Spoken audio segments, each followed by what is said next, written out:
Hey y'all, and welcome to another episode of Highly Talkative, where we get high in conversation and discuss many topics from personal to community to anything that's going on in the world. So sit back, get cozy, and let me talk to you. Let's go. Hey everybody, hey. Okay, so it's been a long week, a lot of football, a lot of moving around, kids have me going everywhere.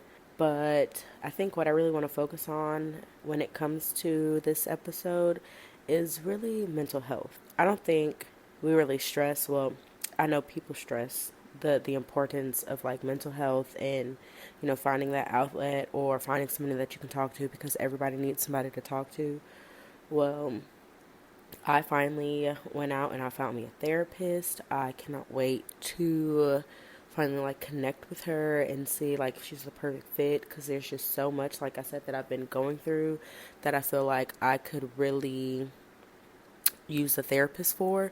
And I think it could also give me like guidance on how to work through certain things or let certain things go, because like in the back of my mind I say like I'm good, well, out loud I say I'm good, but in the back of my mind I'm really festering on stuff that's just happened, like, and not just happened, but these last, let's say, 4 years have been very traumatic for me, and I think that I literally just keep going and going and going, that I don't give myself or allow myself the time to really sit and take in the emotions that I feel like I should be having, and maybe I shouldn't have them. I don't know. I think that's like where the therapist or where therapy will really like help me, because I feel like I'm just going through motions, but I'm also feeling like me going through those motions are helping me in a way, because I'm not just sitting around dwelling on stuff. So like I said, I don't know if that's a good thing or a bad thing. There's like other things that I also want to work through that I feel like are very important when it comes to me being able to grow as the person or into the person that I want to be. Because I also think like certain situations have made me have tougher skin. I'm not going to say it's made me a harder female, but it's definitely made me more aware of things and taught me to have tougher skin when it comes to certain things. Now to the point where my stepsister told me, we had went out to dinner, we had went out to lunch, and we were just talking or whatever, and she was like, "Girl, you give like this don't fuck with me energy." And I'm like, yeah, because just don't fuck with me. It's literally that simple, because I'm so sweet, I'm so nice, I will give you the shirt off my back. If I have it, you have it, I'll give you my last.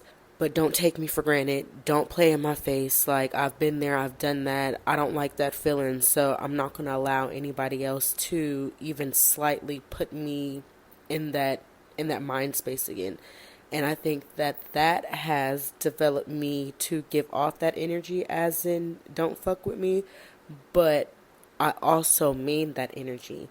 I'm not going to say I don't want to, because at the end of the day, people only do to you what you allow them to do to you. So I don't want anyone to misconstrue any allowance of what they think I'm accepting when it comes to the way that they move around me or act towards me or what they say to me or anything like that. If I'm not fucking with it, I'm not fucking with it. And it can be in the most politest way, or I can let you know just straight up, like, just get out of my face. It's really just that simple. But like I said, I want to get into therapy, see if this therapist is a fit, see if where we go with this is something that I'm really envisioning. Like, I even wrote down a list of things that I could think of that I want to talk about, or just let her know that I want to talk about, to see like where we can kind of touch bases at with that, because I just feel like if I have somewhere to start, then that's better than not having anywhere to start at all, if that makes sense. So that's kind of where I'm at with that situation.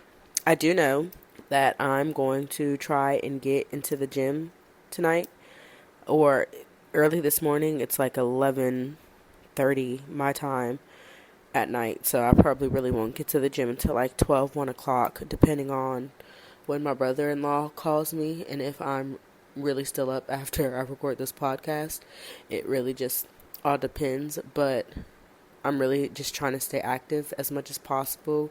4 days a week is the goal. I need to get a medicine ball or a yoga ball like ASAP because the way my hips have been hurting these last couple of weeks makes no sense. But in my head, I'm manifesting that my hips is getting wider. When baby girl comes, I'm a snap back, but my waist game, hip game is gonna be on point. It's gonna be like nothing other. It's gonna be like, damn girl, that baby did you good type shit. But no, on a serious note, if anybody listening has like any suggestions when it comes to stretches that can be done or ways to relieve the pain in like the pelvic hip area, please email me. I am down to listen and take in suggestions because your girl is hurting. And I'm also getting to that point, and I'm not that far along, but I'm also really kind of close. But I'm getting to that point now where sleeping is just uncomfortable. She doesn't like when I lay on my sides. I can't lay on my back. Of course, I cannot lay on my stomach. So all I do all night is toss and turn from one side to the next because as soon as I get comfortable on one side and I doze off and I'm asleep for a little bit, it's like foot, head, arm, something I can feel like the immense pressure on that side to where it's like, stop laying here. That's not comfortable anymore. And she's already in like the 82nd percentile when it comes to weight, but I'm also going to blame it on what I feel like is her height because my girl is long up in there, okay? Like, she's long as hell already, and it makes no sense. So, that's kind of where I'm, like, really not struggling, but that's where I'm at in this pregnancy right now. Just a little uncomfortable, not the worst. Of course, I can still move around. My indigestion is off the charts. Like, the way I just be walking around burping all day long is excruciating. It makes absolutely no sense whatsoever. None. It's annoying the way I just sit there and burp, and I sometimes won't even eat anything, and I'll just burp and burp and burp, and I'm just like, at this point, please just give me a break because what is this? That I think that shit is like not so disgusting, but just so like, girl, come on. That's where we're sitting at with baby girl. I know that was like a little rant. I want to work on moving unapologetically happy. And when I say by unapologetically, I mean in the sense of like, I don't care what nobody says, how they feel, how they look at my situation. If my happiness in the end is what brightens everything when I look back at it, then that's all that matters. Like, I can't keep wondering, like, oh, this person is feeling like this, or oh, this person is feeling like that, when I make decisions when it comes to me, my household, my kids, anything like that. I don't want any of that to affect how I start to live. So I really just have to start thinking and feeling more for myself and stop thinking and feeling for others because at the end of the day, I'm not going to say that doesn't get me anywhere, but at this point in time, it's not getting me anywhere. Maybe in the future it will when I encounter like the people that belong in my path and not the ones that I try to keep putting in my path and keeping them there, but only time will tell with that. I have some big things in motion. I got to just make sure that that's what I'm focusing on when it comes to anything else. And like I said, my happiness kind of factors into that because if I'm not happy, then I'm literally just sitting in not silence, but in like an empty mind space. Like I'm going, but in my head, it's literally blank. So I'm not retaining anything that I'm actually doing. So I want to make sure that I'm as present as I can possibly be, and that just all factors in working on me and not being so worried about anybody else or how things are going to affect somebody else.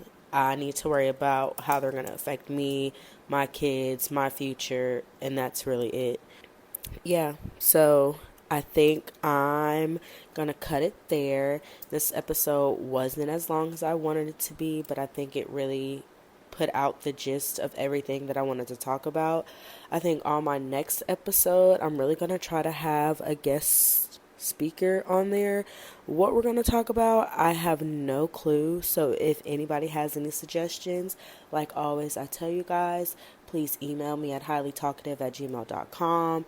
You can also follow me on Instagram at highly.talkative. I'm also on Facebook at highly talkative. You guys can reach out to me on any of those platforms. I'm loving to hear feedback, suggestions, or follow up on episodes that you've previously listened to and you want to touch bases. I'm always all ears. I'm here. Don't be afraid to be a friend, okay? Holla at your girl, and until next time, deuces.